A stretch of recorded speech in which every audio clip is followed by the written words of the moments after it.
हरि ओम नमो भगवते वासुदेवाय। श्री ओम नमो भगवते वासुदेवाय।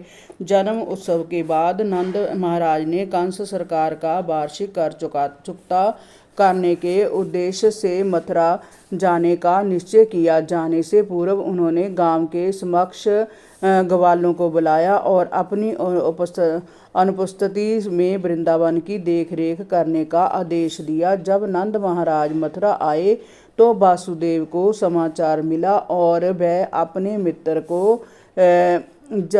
बधाई देने के लिए परम उत्सुक हुए।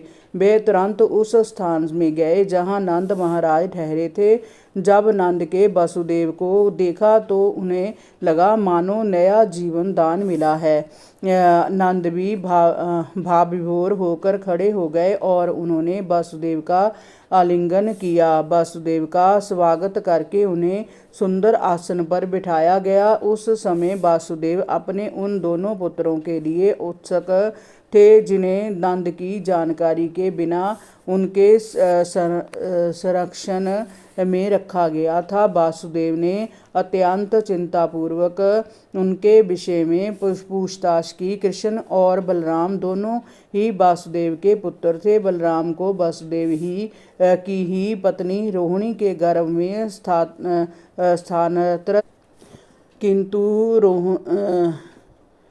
किंतु रोहिणी को नंद महाराज के संरक्षण में रखा गया था। कृष्ण यशोदा को उनकी पुत्री के बदले में ले जाकर साक्षात सौंपे गए थे। नंद महाराज जानते थे कि बलराम वासुदेव के पुत्र हैं, किंतु उन्हें यह ज्ञात न था कि कृष्ण भी वासुदेव के ही पुत्र हैं। वासुदेव को पता था ही अतः उन्होंने उत्सुकता से कृष्ण तथा बलराम दोनों की कुशलता क्षेम पूछी।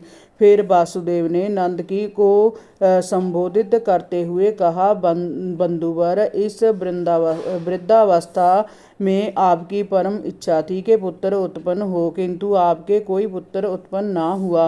अब भगवान की कृपा से आपको सुंदर पुत्र की प्राप्ति हुई है। मेरे विचार से यह अवसर आपके लिए अत्यंत शुभ है। हे मित्र, मुझे तो कंस ने बंदी बना लिया था और अब मैं रिहा कर दिया गया हूँ।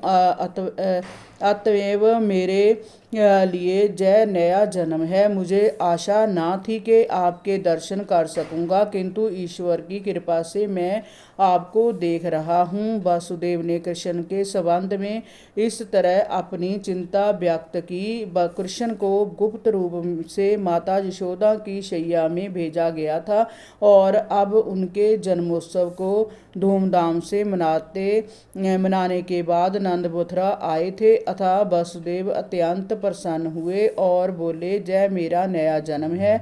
उन्होंने कभी यह आशा नहीं की थी कि कृष्ण जीवित रह पाएंगे, क्योंकि कंस ने उनके अन्य सभी पुत्रों का वध कर दिया था। वासुदेव कहते हैं, रहे प्रिय मित्र, हम दोनों का एक साथ रह पाना कठिन है। यद्यपि हमारे कुटुंब तथा कुटुंबी पुत्र तथा पुत्रियां हैं, किंतु प्रकृति के नियमानुरूप हम प्राय एक दूसरे से पृथक रहते हैं। इसका कारण यह है कि प्रत्येक जीवात्मा विभिन्न काम कर्मों के फलस्वरूप